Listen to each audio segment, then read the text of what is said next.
Presença do Senhor, e vamos continuar nessa noite nos alegrando através da palavra, amém? A mim foi dada a incumbência, louvado seja Deus, de trazer a palavra desta noite, que o Senhor possa me usar como instrumento, louvado seja Deus, que o Espírito Santo possa falar comigo e com a igreja nesta noite, amém? Louvado seja Deus. A palavra que nós acabamos de ler, a carta aos Romanos, escrita ali pelo apóstolo Paulo, louvado seja Deus, na cidade de Coríntios. Logo depois de ele ter escrito as duas cartas de Coríntios, ele escreveu também essa carta aos romanos, aos nossos irmãos romanos, e revela os ensinamentos sobre Deus, sobre Cristo e o Espírito Santo.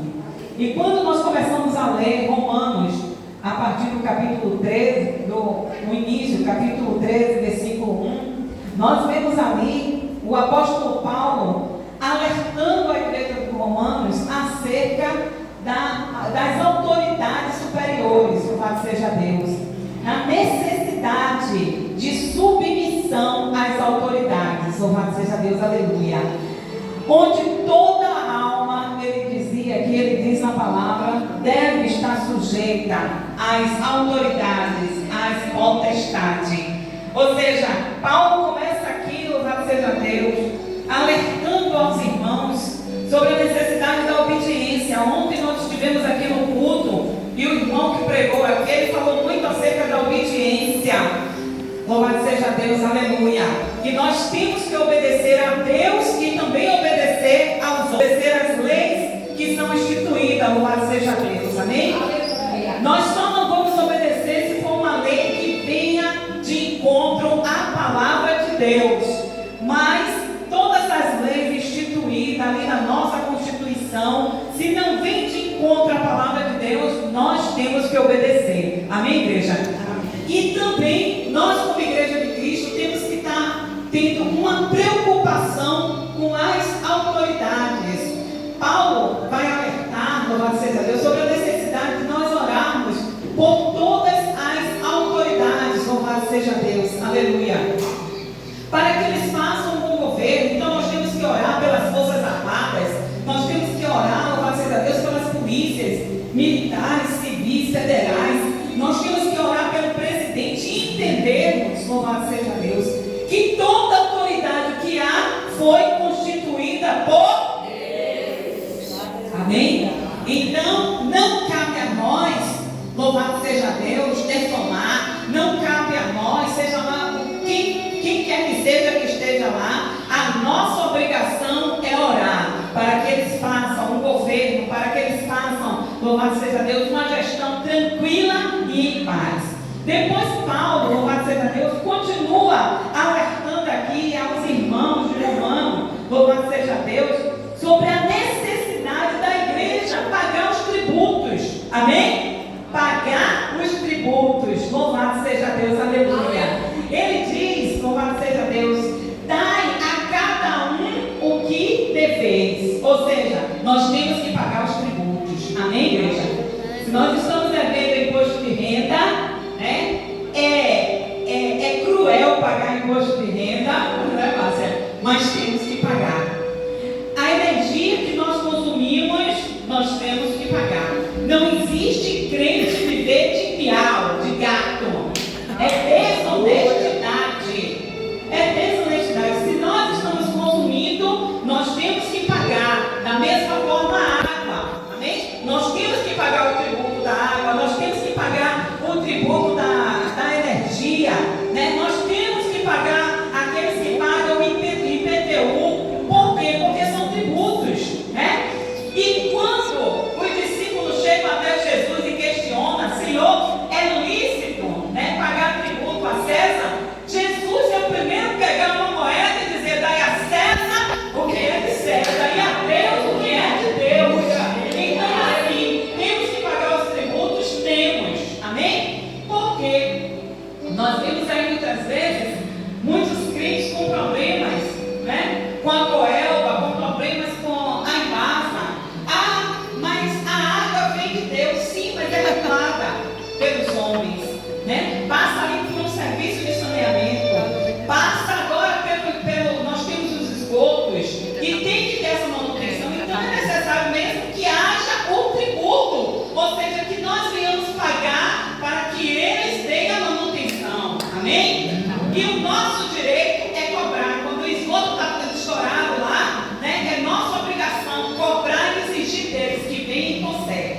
Amém? Louvado seja Deus. Então, Paulo está dizendo aqui, louvado seja Deus, que nós temos que pagar o tributo. Louvado seja Deus, aleluia. Né? Na carta em Mateus 22, 21, que eu já citei, a palavra do Senhor diz: dai a César o que é de César e a Deus o que é de Deus. Continuando, Paulo começa a alertar sobre a necessidade de que nós não venhamos dever a ninguém coisa alguma. Amém?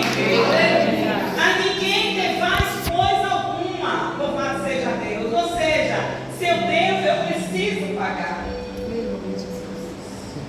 Se eu devo, né, o rapaz, né, uma toalha, vende a Natura, eu preciso entender que aquela irmã está vendendo a Natura e ela precisa pagar a Natura. E quantos, né, compram a Natura da irmã, do vizinho, às vezes até da pessoa que é ímpia e não quer pagar. E aí, né, as pessoas dizem: não gosto de vender a crente porque crente é enrolado. Outrora, o crente era visto como alguém que tinha uma identidade, era alguém que era honesto, era alguém que a palavra era sim, sim, não, não. Hoje, pelo contrário, o crente é taxado de enrolado, é taxado de quem compra não quer pagar. E aí, louvado seja Deus, a palavra do Senhor está dizendo que nós não devemos dever nada a ninguém. Amém? Nós precisamos entender, minha mãe sempre fala, que eu preciso colocar o meu braço aonde eu posso alcançar. Então, se eu não posso usar o sabonete da Natura, eu uso o sabonete Evelyn, eu uso o sabonete Lux, mas eu não devo nada a ninguém. E aí a palavra do Senhor nos alerta essa necessidade. E hoje nós temos que ter cuidado, irmãos, porque nós temos uma geração que quer parecer ter o que não tem. Quer parecer ter o que não tem. O mundo está exigindo de nós que nós venhamos ostentar, que nós venhamos parecer ser o que eles querem. A mídia dita a roupa, a mídia dita o óculos, a mídia dita o cabelo, mas você e eu, nós temos uma identidade.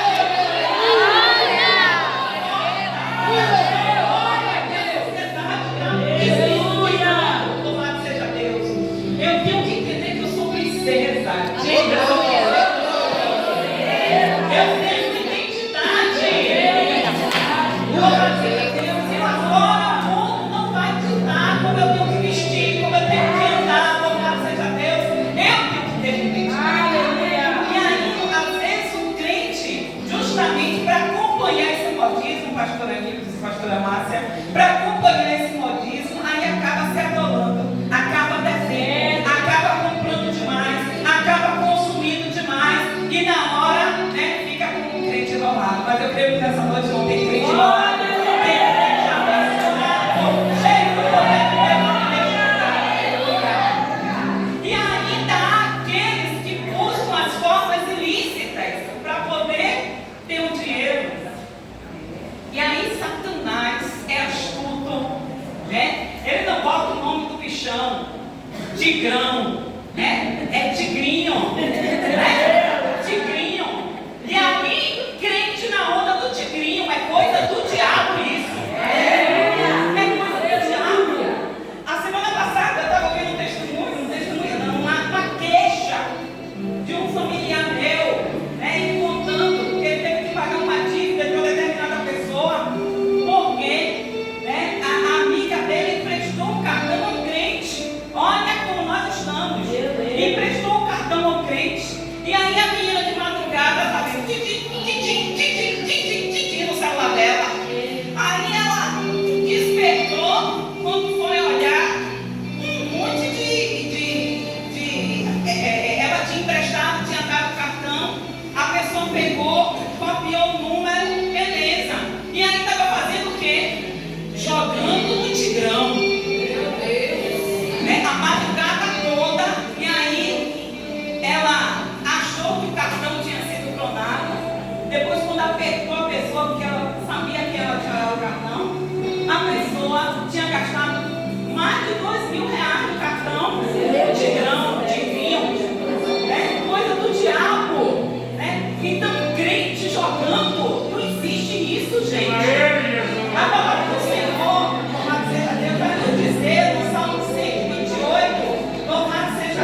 e anda nos seus caminhos, do trabalho de suas mãos comerás, feliz será e tudo irá bem. Aleluia. Existe buscar crescimento de forma desordenada. É com o trabalho que nós vamos crescer. Indo ali, louvado seja Deus, é fazer uma faxina aqui, louvado seja Deus, é trabalhando no escritório, é fazendo um concurso, louvado seja Deus, é vendendo de fogo, é assim que nós vamos crescer. Se você vai no supermercado e ele está dando um cupom e diz: olha, a senhora comprou R$500 e a senhora vai concorrer aqui a um carro, né? Aí é outra coisa. Aí é outra coisa, igreja. Você está concorrendo porque você comprou ali no mercado. É uma coisa. Mas você está procurando tigrinho, tigresa, tigrão para poder crescer, para poder ter dinheiro. Isso é coisa do diabo. Precisa orar para deixar essa prática mundana. Não vem de Deus. E aí a gente está vindo, né? Você olha nos noticiários, eles estão alertando as pessoas sobre essas práticas. Tem pessoas que estão se tornando viciadas, dependentes disso, que já não conseguem mais viver sem isso, né? Então precisa de libertação e crente não pode viver nessas práticas. Louvado seja Deus, aleluia. E aí Paulo continua aqui, né? Além de dizer que nós temos que ter vigilância para que não venhamos dever nada a ninguém, no versículo 9, no capítulo 13, ele diz assim: com efeito, não adulterarás. Louvado seja Deus. Cuidado com as redes sociais. Não adulterarás. Às vezes você abre uma página lá e do nada, acontece comigo, e do nada aparece uma mulher lá oferecendo programa. Aparece um homem lá, né, perguntando, né, se de repente aquele não é o seu tipo. Vigia, aquilo ali é seta. Vigia, tenha cuidado. Tenha cuidado com esses vírus que entram no celular, no computador. É seta maligna para destruir o homem e a mulher de Deus. Crente que muitas vezes não conhece a pessoa e começa a se comunicar, né, com o outro, nunca viu, não sabe quem é, né, mantém relacionamento com pessoas à distância, e aí acontece as tragédias. Aleluia! Aquela cantora, Sara, que faleceu, aquela jovem, ela era noiva, a mãe contou que ela era noiva. Ela conheceu esse marido que matou ela pela internet. Ela deixou o noivo, era crente, largou o noivo, como diz o ditado popular, largou o certo pelo duvidoso. E aí se juntou a ele, casou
aqui, né, no telefone sem fio, tem 5 pessoas.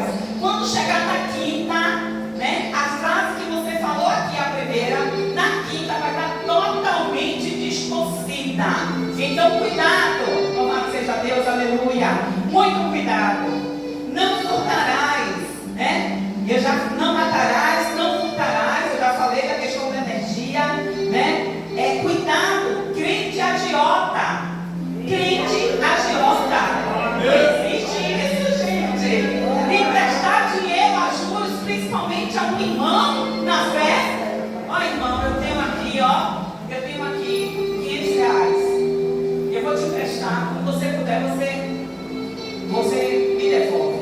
Mas não cobre juros. E quantos crentes agiotas? Crente agiota, isso não vem de Deus. Provérbio 28:8 diz assim: o que aumenta os seus bens com usura e ganância, ajunta-os para que se compadece do pobre.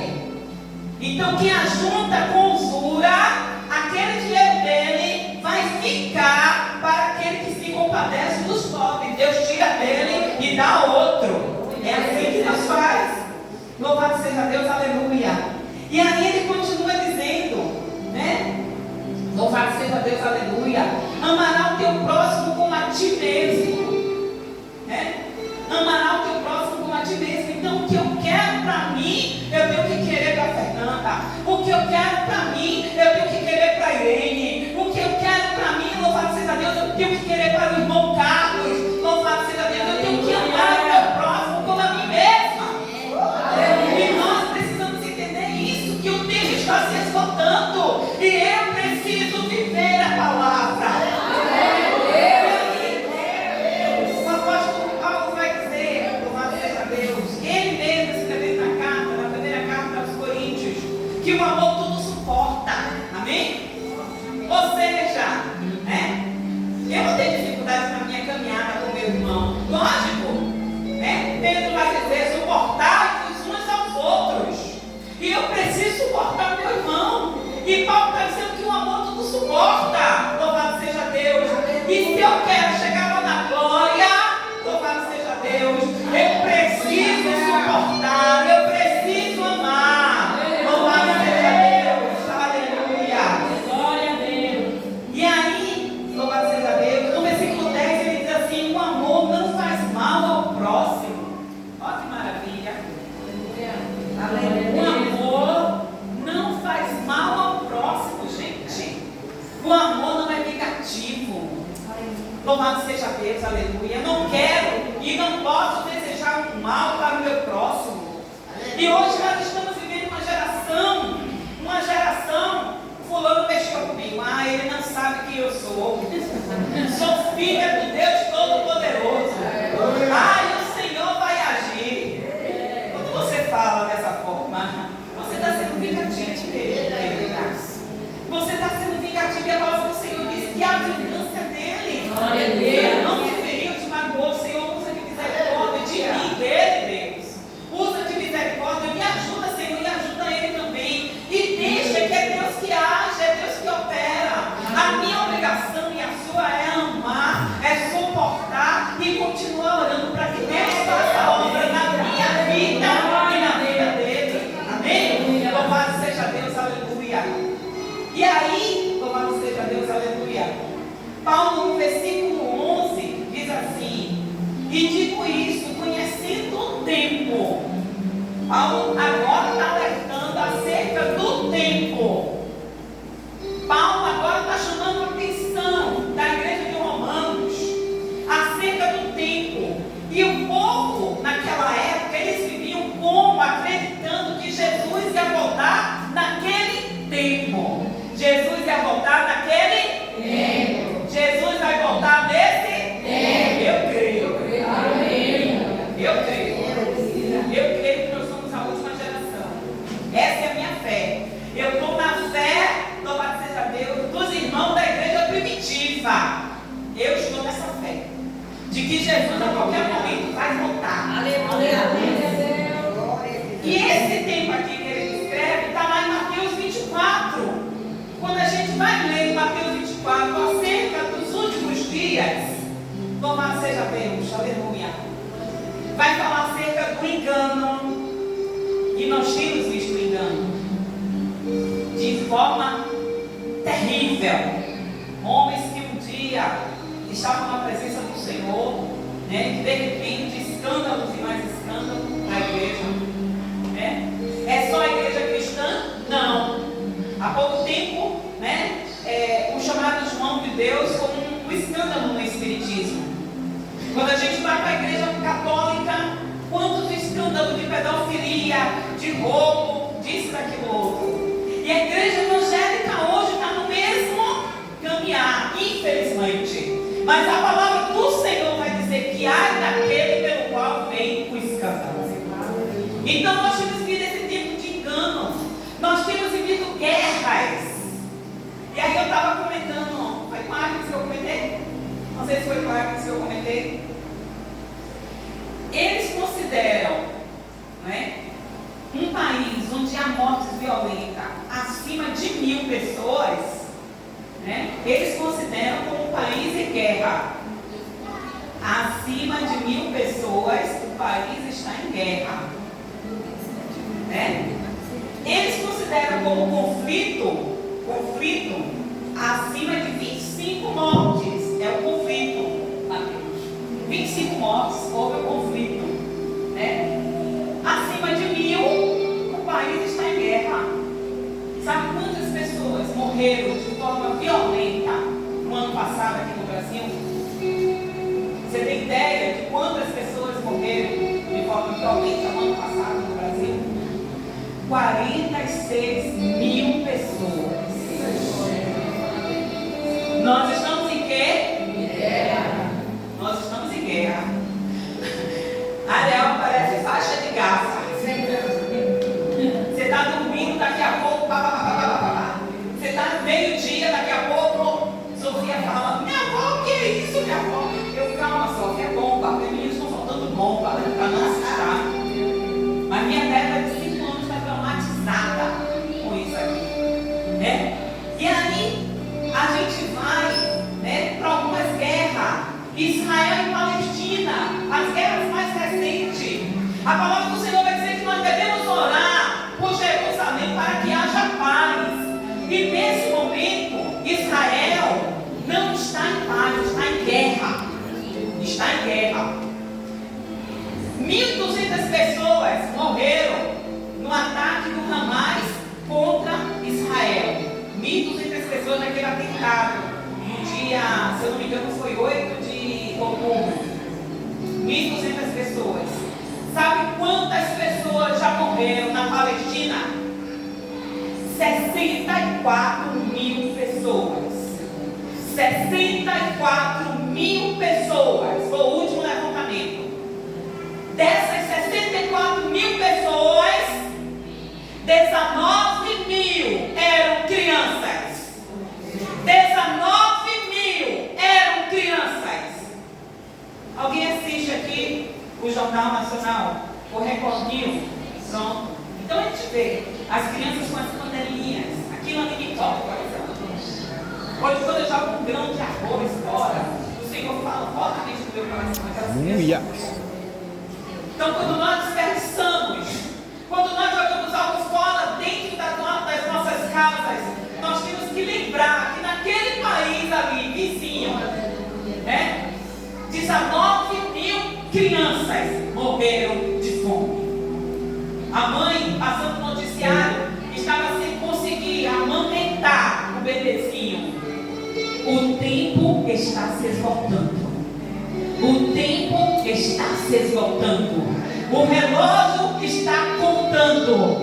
Os ponteiros já estão quase cruzando. A qualquer momento, Jesus vai voltar. E aí, louvado seja Deus, para reforçar a nossa memória, nós temos a guerra da Rússia com a Ucrânia. E temos outras guerras, a Síria, Afeganistão, irmão Carlos aqui, que é missionário, sabe? O Iêmen, gente, é o país mais pobre da face da terra. Eles caracterizam o Iêmen como o país mais miserável. E é um país que anda em guerra, devastado. O último censo, o último levantamento, foram 233 mil pessoas que morreram na guerra naquele país. Mateus 24. Né? E aí vem o Congo, Myanmar, né? Fome! Gente, fome! Quando você jogar um pouquinho de feijão fora, deixa eu te dizer uma coisa. Em 1 minuto, Fernanda, em 1 minuto, morrem 11 pessoas de fome. Em 1 minuto, respirou, morreu 1. Ó, 11. Em um dia, em 1 minuto, morrem 11 pessoas de fome. 11 pessoas de fome. Em um dia, segundo os levantamentos, chega a morrer 21 mil pessoas de fome. Agradeça ao Senhor. Você pode agradecer ao Senhor pelo pão. Pode não ser pão com queijo, mas é um pão. Pode não ser um feijão adubado cheio de carne, mas você tem um feijão na sua mesa com arroz. Pode até não ter carne, mas vai ter o ovo. Deus está provendo na tua mesa. Aleluia! Glória! Nós servimos a um Deus bom, Deus misericordioso. Louvado seja Deus, aleluia. E aí, feche. Não precisa nem falar. A gente viveu aí com o Covid, né? Terremoto. Em 2004, teve um terremoto na Indonésia, irmão Carlos. Um terremoto na Indonésia. Em uma ilha, né? Indonésia de Sumatra, o nome do local. Teve um vendaval, faz fronteira com a linha do Equador. Eu fui dar uma olhada no mapa. Sabe quantas pessoas morreram nesse terremoto? Em um terremoto, 255 mil pessoas. Em um terremoto, 255 mil pessoas. E aí nós perguntamos, como estavam aquelas almas, como estavam aquelas vidas. O tempo para elas se esgotou, mas para mim e para você, louvado seja Deus, nós temos que glorificar o Senhor, porque Ele está usando de misericórdia comigo e com você, para corrigir, para consertar aquilo que precisa ser consertado. Oh, glória! Aleluia! E aí, Paulo vem dizendo, né, que já é hora de despertarmos do sono. E aí, que sono é esse? O sono da indolência, do ócio, da preguiça. Ah, hoje não culto não. Vou só aos domingos, já basta. Ah, hoje não, que nada. Terça, quarta, matutino, que nada. O pastor quer me escravizar. O pastor está preocupado com a tua alma. Aleluia. Porque enquanto você fica em casa, de repente você vai dar uma voltinha na varanda e o pecado vem. Davi, se ele estivesse lá na guerra, combatendo, junto com os soldados dele, ele não tinha caído. A casa dele não teria virado a bagunça que virou. E Deus usou de misericórdia com ele. Então, se tem culto, venha prestar serviço ao Senhor. Aleluia. O que é cultuar? O que é cultuar? Já ensinei aqui. O que é cultuar? Fala de novo aí. Cultuar é prestar serviço. Para quem não sabe, fica sabendo. Cultuar é prestar serviço. E Emerson, soldado de Cristo, é soldado ali das nossas forças armadas do exército. Ele presta serviço no exército. Você queima, Emerson? Se queimar, vai acontecer o quê? É preso. Ele serve ao homem, é preso. E aí, cultuar é prestar serviço. E nós não queremos prestar serviço. Ah, Deus é bom, Deus entende, mas Deus é um Deus justo. Deus é um Deus justo. E Ele está vendo, né? Se você realmente não veio cultuar em decorrência de um problema que aconteceu dentro da sua casa, você não está com estrutura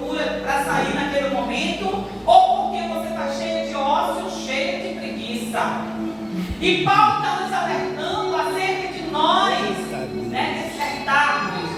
Hora de despertar do sono, da apostasia. O que é apostasia? É o abandono da verdade, é rebelião contra Deus. E eu conversando com um homem, né? Eu mais meu esposo lá no interior, a gente conversando com ele, e ele não quer saber de igreja. E a esposa, que era obreira, hoje está dentro de casa, na mesma situação que ele. E ele falou assim: pastor, beber não tem problema. A Bíblia não condena a bebida. A Bíblia não condena a bebida, né? O povo de Israel bebia, e bebia mesmo. O povo de Israel bebia, né? Bebia, né? Ok, beleza, né? E aí a gente falou: você pode beber, você quer beber, beba. Agora, você dirige quando você bebe? Dirige? Imagine aí tendo que fazer uma cirurgia, o médico, o cirurgião, tendo que abrir alguém, bêbado. E aí, você confiaria seu filho? Você confiaria sua vida a um cirurgião bêbado? Então a palavra do Senhor vai dizer que tudo é lícito, mas nem tudo convém. E hoje nós estamos em uma geração que as pessoas estão usando a palavra, né, para massagear o seu ego, para alimentar o seu pecado. E aí, para constranger ela, né, que até então ela não bebia, é o que ele coloca assim: ó, o diabo é sujo. Mulheres, vigiem. Você que está apressadinha para casar, vigie. Vigie, né? Vigie, porque muitas têm caído em laço. Muitas têm caído em laço. Aí eu olho para a cara dela e falo assim: você deve também, né, amor? Aí ela, um pouquinho. E aí, conhece a palavra. Conhece a palavra, né? Não se embriaguei com vinho que a contenta, mas enchei-vos do Espírito Santo de Deus. O vinho, ele é bonito na taça, é prazeroso, mas vai criar contenta. A mãe ali de Salomão diz para ele: não é próprio dos reis, ó Samuel, beber bebida forte, porque se o rei bebe, se embriaga, não vai ter como julgar as causas do povo. Então você vê, né, a apostasia. E aí as pessoas ficando em casa depois da pandemia. Olha as igrejas do bairro, olha as igrejas, né, com o vazio que está, como era antes e como é hoje. A dificuldade que é para você trazer uma aula para a igreja é uma dificuldade grande. Você convida, insiste, liga, vai lá na casa, vai ter uma luta. Por quê? Últimos dias. Estamos vivendo os últimos dias. E aí, Aninha leu nessa noite, né, Efésios 5,14, dizendo: desperta tu que dormes. E nós precisamos despertar, entender que são os últimos dias. E nós precisamos estar com a nossa vida no altar, porque a qualquer momento o soar da trombeta vai acontecer. E ele diz assim: porque a nossa salvação está agora mais perto de nós do que quando aceitamos a fé. Ou seja, lembra quanto tempo você aceitou Jesus? Eu acredito que tem pessoas de 17, de 15, de 20, de 2 anos. A nossa salvação está mais próxima, louvado seja Deus, do que quando nós aceitamos Jesus, né? Louvado seja Deus. Paulo e aquele povo entendiam, louvado seja Deus, que a volta de Jesus era iminente, que o tempo estava se esgotando, que eles precisavam, assim como nós hoje precisamos andar em santidade, porque a qualquer momento Jesus vai voltar. A qualquer momento o Senhor vai voltar. Você pode dizer: Maranata, Maranata, ora vem, Senhor, vem, Senhor Jesus. Glória a Deus. Aleluia. Só fica presa a isso aqui, que não entende o que está preparado para nós lá em cima. Nem olhos ouviram, nem ouvido, nem jamais penetrou em coração humano aquilo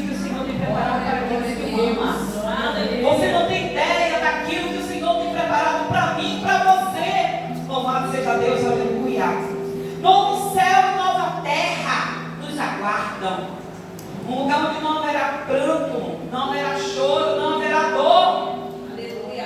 A nossa irmã Leonara estava ali, eu estou na coluna, eu quero citar. Aí ela queria citar, as meninas se apresentando. Eu digo, fique em pé, você não vai citar não. Vai atrapalhar a dança das meninas, a minha adoração das meninas. Lá não vai ter, tio, mais dor na coluna. Não vai ter mais enxaqueca. A gente não vai ter que trabalhar debaixo de um sol escaldante.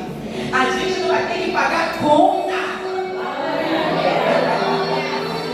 Não vai ter que trabalhar, não vai ter que cozinhar, mulher. Maravilha.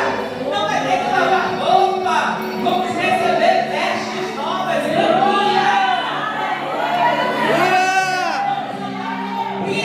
Oh, glória! Como céu, nova terra, é isso que nos aguarda.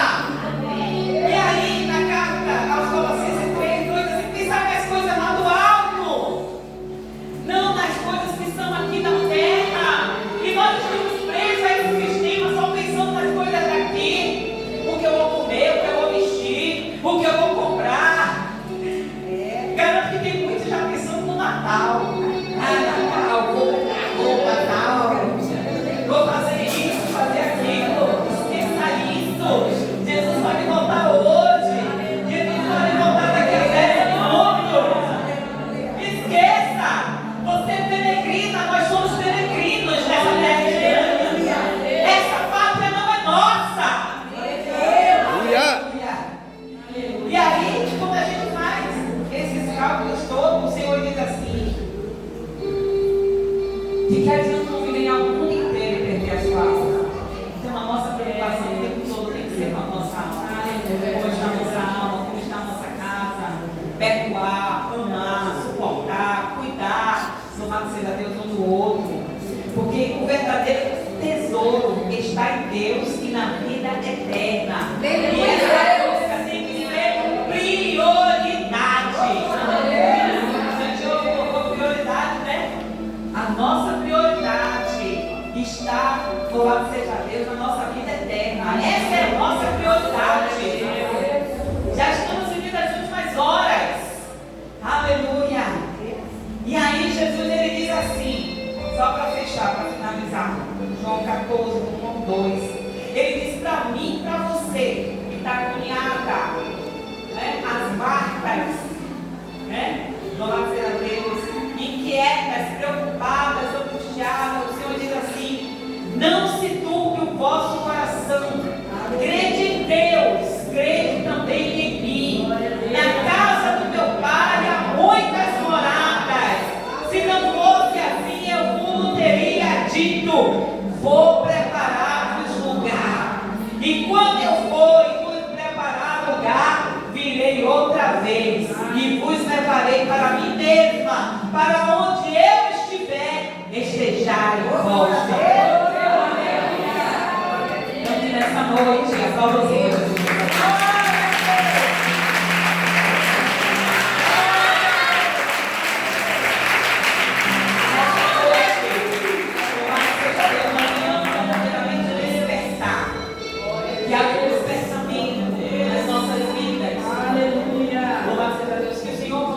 Corações, um desejo de encontrar com Ele, né, de estar com Ele, de buscá-lo, de adorá-lo, e entender que a qualquer momento a trombeta vai soar. Vai de pé nessa noite? Coloque a mão no seu coração. Aleluia! Eu gostaria que você repetisse nesse louvor. Nessa noite. Coloque a mão no seu coração. Feche seus olhos. Aleluia. Olha para o seu irmão. Nem da direita, nem da esquerda. Só feche os seus olhos. A gente já está finalizando. É o primeiro dia da semana que você está prestando serviço ao Senhor. Aleluia. Sim, louvado seja Deus. Não haverá escape para quem ficar aqui. A terra em agonia, a angústia vai sentir. O mar